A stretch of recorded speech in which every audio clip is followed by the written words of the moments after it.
This is Karen with newclevelandradio.net, and it's time for Avoid the Maze. Life is a maze. There's no direct line from where we are to where we're going. The journey has twists, turns, and throws obstacles in our way. But at each intersection, we have a choice. And when we walk with mindfulness, we can become more attuned to our surroundings and the unexpected opportunities that rise with each step. Now, you don't have to navigate this path alone. That's why we do this podcast. There are others just like you, staring down blank walls and wondering, what direction do I go in next? This podcast is a space for shared experiences, because sometimes the story you hear may echo your own, and that moment of connection might be exactly what you need. My guest today, Jay Ramsden, he is the founder of the Empty Nest Coach, and he has his own podcast as well. What I liked about Jay's bio when I read it on podmatch.com was even dads feel that empty nest syndrome. I thought it was only moms. In fact, I remember my husband saying for years as our boys were growing up, oh, it's going to be great. I'm just going to have my wife all to myself. And then the day they walked out the door, it was like, we're missing something. But as I read Jay's bio, he talks about taking that climb. So Jay, tell us what the climb is all about, because as I told you before we went live, I stayed stuck for a while staring at my son's bedroom door. Yeah, and that's super common, Karen. And thanks for having me here to talk a little bit about this journey and empty nesting and what that looks like for folks. The climb, I think, it's interesting. Everybody has a climb, right? And it's all around a life transition. And we have life transitions all of the time. When we're kids, it's when we change going elementary school to middle school or middle school to high school. As we are adults, it's getting married and jobs and career changes and perhaps relationship changes. But the empty nest transition is one that just hits us. We see it's something we know is coming. We see it far off in the distance. We know 18, 20, 22 years from having a child, boom, they're going to leave the nest. They're going to leave home. They're going to go and venture out. But it's one we don't ever prepare for. And it's also one that people really don't talk about because there's a whole lot of shame and guilt with if you don't feel like, woohoo, this is the best thing ever. And so that piece is what I like to focus on. Also, that people see it as just a moment in time when the kids leave. Like oh, I'm an empty nester now, and this is the transition point. But I see it as an opportunity as well to really lean into from the time the kids leave until the time we or our partner or spouse retires. It's not just an instant or a couple of months. Empty nesting is really like a 15 to 20-year period, depending on when you started having kids. And for me, that's the focus is like, okay, how are we going to climb? How are we going to look at life? I look at my parents who are going to be 88 and 86 here coming up this fall. And they're in a spot right now in life where my mom is like, well, I didn't think it was going to be like this. Right. And how often do we think about that?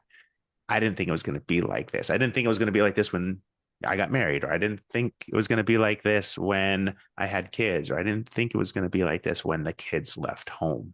And I think right now, this time of year, August and September and October, people are facing it head on with their kids going off to college. And they get so focused on, ooh, I didn't think it was going to be like this and hit me this hard. Exactly. I was lucky. My youngest lived at home until he was almost 30. It was just convenient. And we never thought anything about it. We knew that he was going to move out one day. But again, I thought he was going to move down the street because he had a job here. And next thing I know, he got a job in Texas, and I'm in Ohio. And of course, we were excited for him. He's 30 years old. He should go out on his own. But I didn't realize that the whole time he was living here, I still saw him as my child.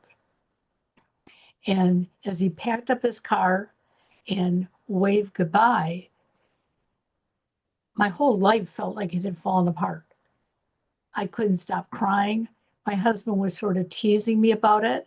It's like, it's about time. He's 30 years old. Aren't you excited for him? And I was excited.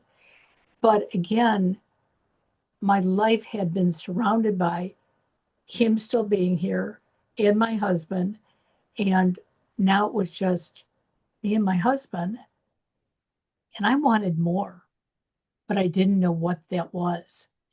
So, how do you help people realize that it's not just the goodbye that is hurting them?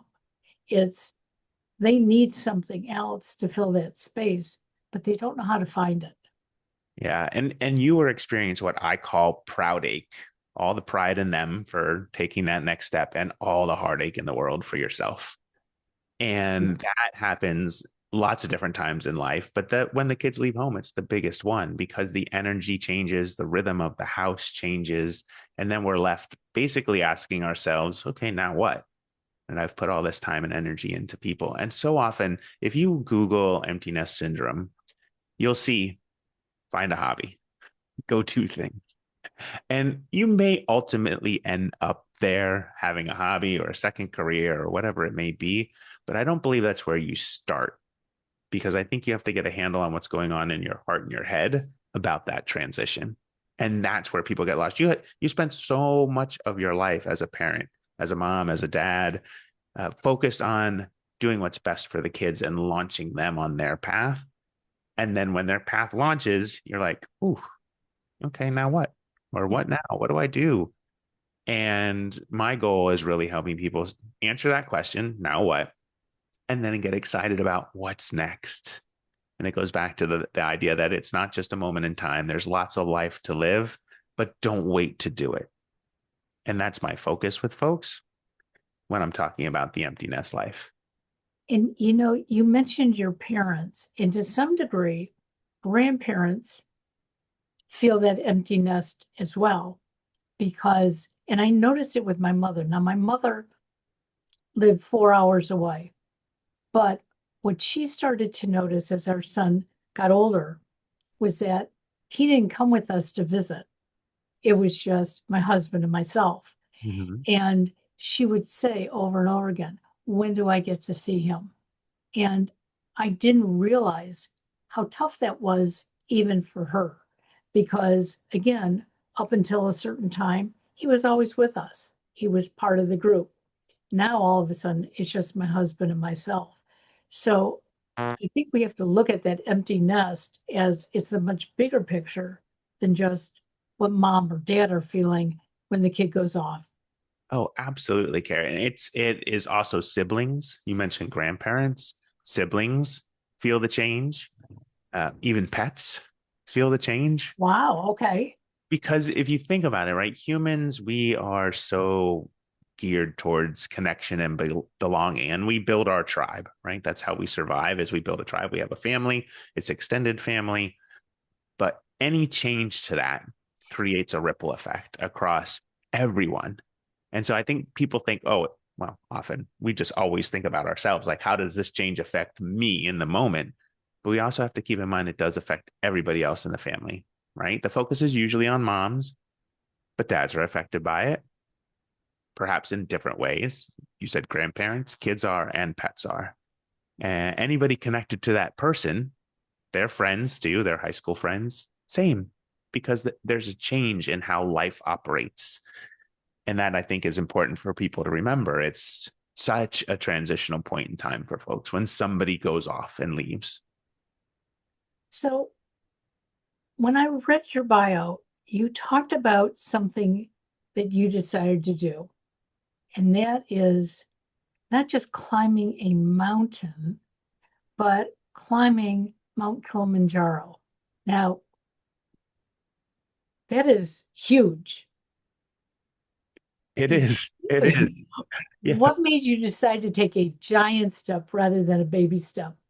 Yeah. So I think the baby step before the giant step, Karen, was I decided once I kind of got through the idea of, okay, the kids are gone. I've lost my role as Mr. Logistics. My wife and I both worked in schools, and I had more time after school. She had lots of meetings. So I was Mr. Logistics, homework, dinners, meals, laundry, getting the kids where they needed to be. And when that role ended, I had the decision to make. And I just decided after a while, you know what? I'm just going to say yes to everything. So my sister-in-law invited me and said, "Hey, I'm thinking about doing this. Are you interested? Do you want to go climb Kilimanjaro?" And I was in the point in time where I was like, I'm saying yes to everything. So I said yes. And it makes for a really great story because now I love to hike. I love to be in the woods. I love to do adventures like that. But at the time, I wasn't a hiker. So Kilimanjaro was the first mountain I ever climbed. And so people think, oh my gosh, how did you even do that? And it was like, well, why wouldn't I try? I think it's really important at this stage in life to become comfortable with doing uncomfortable things. It's how we find ourselves. It's how we find ourselves moving forward. And so it was 5 days, and it was grueling and arduous. And I learned a lot about myself. I discovered what my life purpose is, or my life motto is, which is like every step has purpose, because I literally said it 1,000 or 1,000,000 times. Every step I took was like, the next step is this is one has purpose. This has intention. This has purpose. And it's what got me to the top of the mountain, despite some, struggles physically to get there, because of the getting used to the elevation and the change. And I had been doing things physically and I was in good shape, but not mountain climbing shape.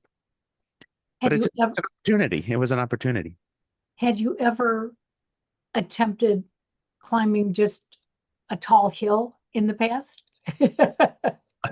I never attempted climbing a small hill in the past. I used to, perhaps when my wife and I were first married, I would like hike into the woods to look for streams and ponds, but not up. It's just flat, right? To go fishing. But this was the first one where it was, significant elevation. We started at 6,000 feet was the base camp, and Kilimanjaro is a little over 19,000 feet tall. And Wow. so it was an interesting journey, but I learned so much about myself. I learned that I can do hard things, right? And I learned that life is a little too short not to try to do hard things and to get out of our comfort zones and experience life. We spend so much time focused on our families and kids. And then sometimes a lot of people, when that happens, the kids leave home, they end up just waiting to get involved in their kids' lives. Yeah. As opposed to saying, you know what, I'm going to get involved in my own life and make myself interesting to my kids. So one of the things that I find interesting is that at a time of life when many of us are learning to say no to things, you change that up and you said, I'm going to say yes. And up until my youngest left, I was a yes person. Yes, I'll do that. Yes, I'll do that. I had to turn it around and say, no, I'm not going to do those things. But I chose what I wanted to say yes to, which really helped me because up until he moved away, anything he needed, I jumped. Okay. He could be at work for the day and he forgot something at home and he might just mention it in a text to me. And I was driving downtown to drop it off for him. And that's what I realized. I have to say yes to what is important to me, but I have to learn to say no. And that, I think, for parents can be very, very difficult because we have spent 18, 20 years doing for our kids. Oh, absolutely. I like to think of it as a yes for ourselves and a yes and for the kids. Not necessarily a no. It could be yes and not now, or yes and I'll do it later, right? Because we are so focused on, oh, I'll get that for you. I'll take care of you. That's just parents focus that way sometimes. But if we can learn to say yes and to our children and say yes to ourselves, then life becomes really interesting. Absolutely. So you talked about how you got through this empty nest syndrome. How did your wife get through it? Yeah, that's a great question. It's interesting.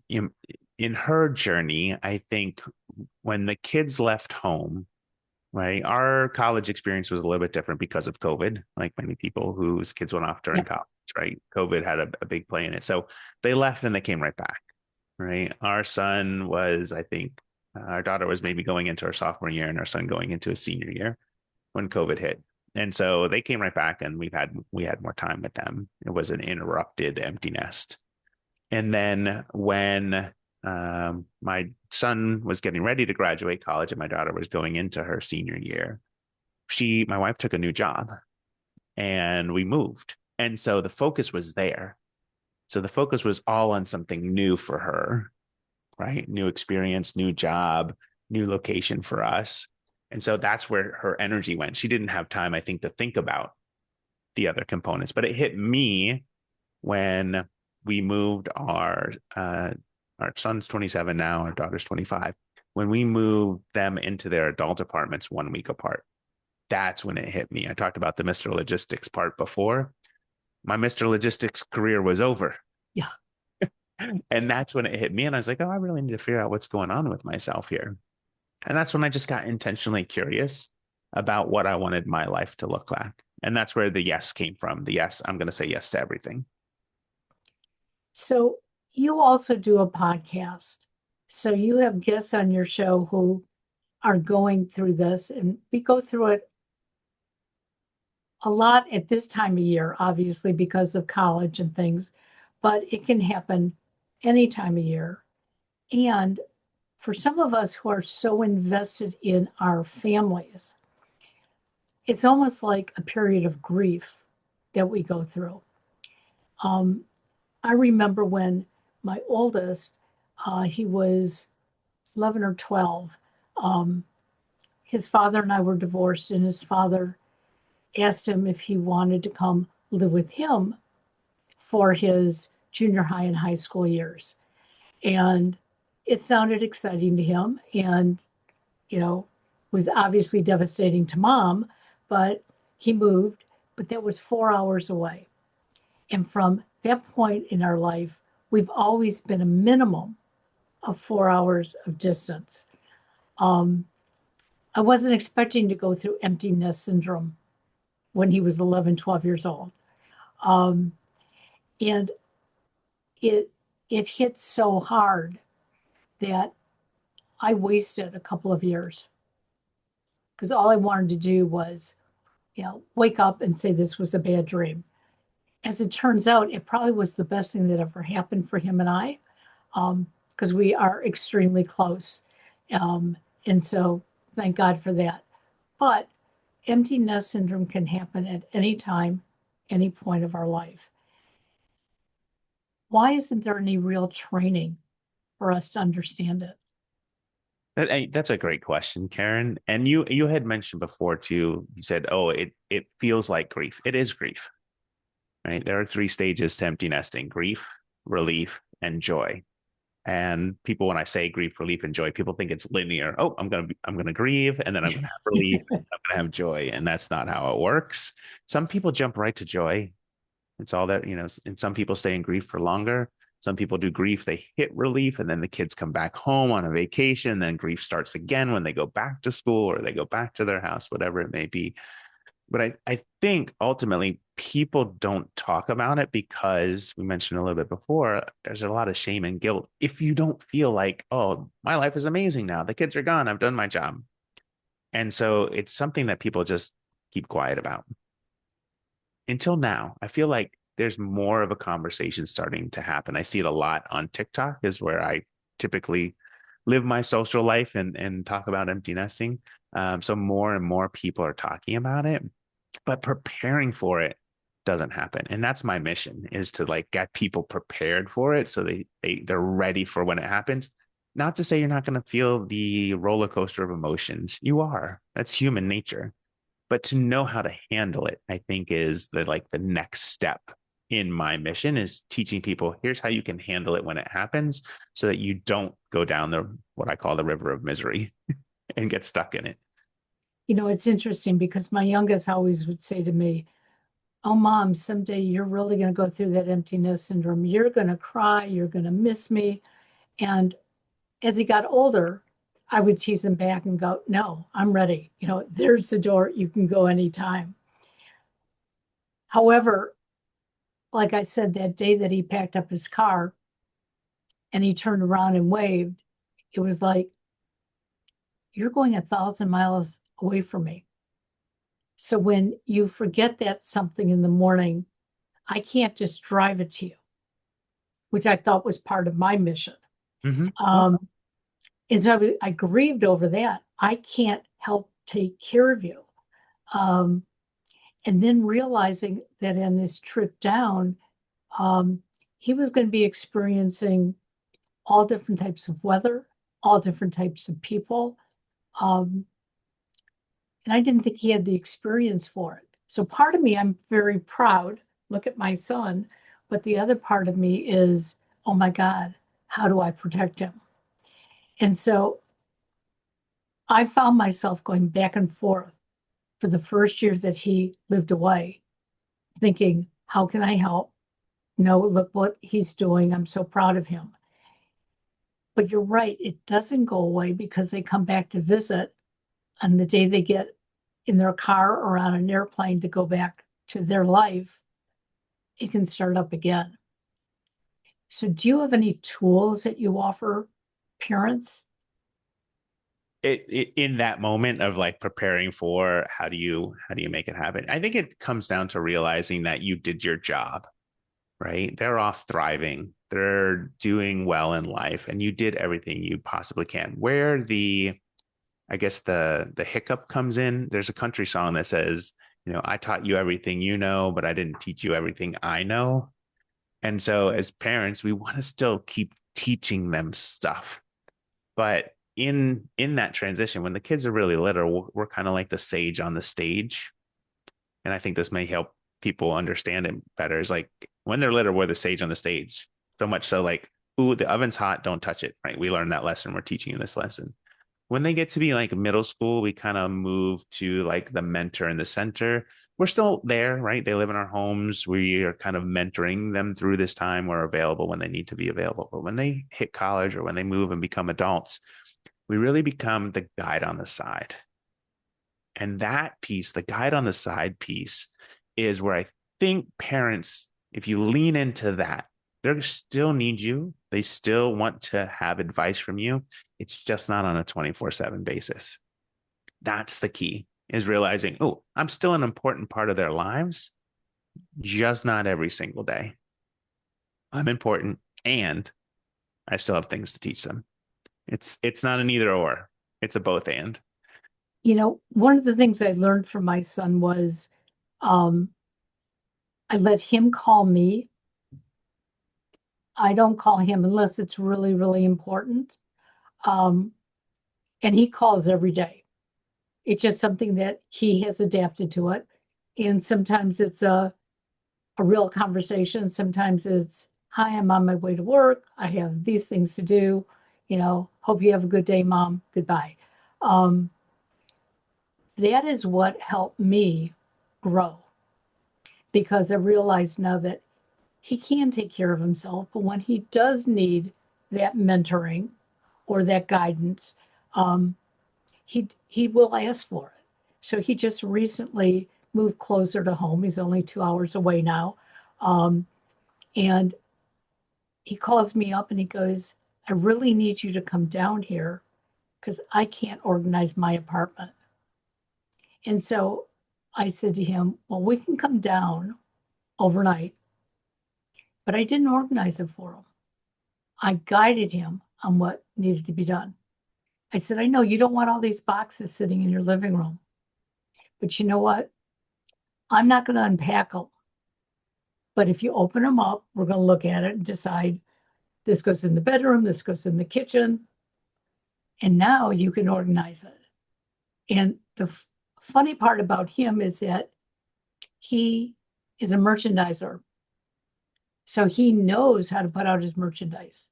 He knows how everything should look. But when it comes to his own personal stuff, he's still looking for that guidance. And so I found that that is my part now. I can guide, but I don't do. And it really has helped strengthen our relationship, but it also makes it easier for me because I'm not as intertwined as I was when he was a child living at home. I love that. Look, you leaned right into the guide and the side piece and you didn't even know it, right? Until Yeah, you, exactly. this is my role now. This is my role. And I think that's the big takeaway is realizing this is your role now. You're still a parent, right? That never changes. You're still going to be mom to your kids or you're going to be dad to your kids. But how your role and your identity lives out is different now. So, what is it that you offer parents in addition to your podcast? Oh, so I have podcast, email list, social media feeds, blogs, and then I do one-on-one coaching for people who need that. And I also have a couple of master classes that people can take. One of the master classes is called Before They Leave, Preparing for an Empty Nest, which covers what happens in the summertime, college move-in day, 30 days home, and then what comes next. And then I have another one called Your Me Era, which is kind of my signature masterclass. It's like, how do you start living your life? How do you start living your me era now? And focusing on that. So that's how I help people. Those are the three ways I do it, plus all of the free resources I have available as well. I love that. So, the name of your uh, podcast is The Empty Nest Coach. How can we find it? So the podcast, so that's my handle on Oh, TikTok. Yep. The podcast name is This Emptiness Life. And if you search This Emptiness Life podcast, it'll pop up. It's on all of the available platforms. I do episodes where it's just me. And then I also have guests who are empty nesters, but authors and experts and anybody who could give a little bit of a different viewpoint on living life in our 40s, 50s, 60s, and beyond. well, one thing that I believe in is that we're never too old to make a change. And it's important that we make those changes.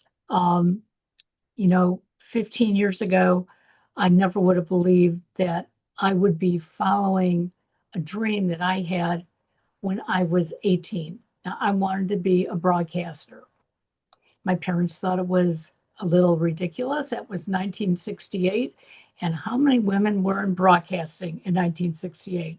And my father said, "You're never going to make it.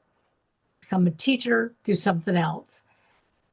But 15 years ago, I was doing some work in IT and I said, I want to try this thing called podcasting. And my husband, who is also in IT, said to me, "Okay, what do you need?" Love And of it. course, I went crazy and bought sound systems and microphones and spent money I didn't need to spend. But when I did my first podcast, he said, "Who's going to listen?" I said, "I don't know. But if one person listens and it helps them, then I'm going to keep talking." And um, it's so grateful to me because I get to meet people like you and I get to understand that, hey, I didn't go through the heartache all by myself. Other people have gone through it. And maybe what I did, I didn't know I was doing the right thing, but I was finding me in the meantime. And I love what you said, it doesn't just happen overnight. We don't just say bye to the kid and walk back in the house and we metamorphose into a new person. It takes time. It does. Yeah. And just like anything in life, it does take time. And some people go quicker and some people go slower. And you know what? That's okay because everybody's experience is unique to them. I love it. Well, all your information will be in the show notes. I hope our listeners will reach out, will listen to your podcast. And if they need some one-on-one assistance, contact Jay and see if he's the right person to help you through it because we're all going to go through the empty nest syndrome one way or another. That is true, Karen. Thanks so much for having me on. Thank you. Have a great day.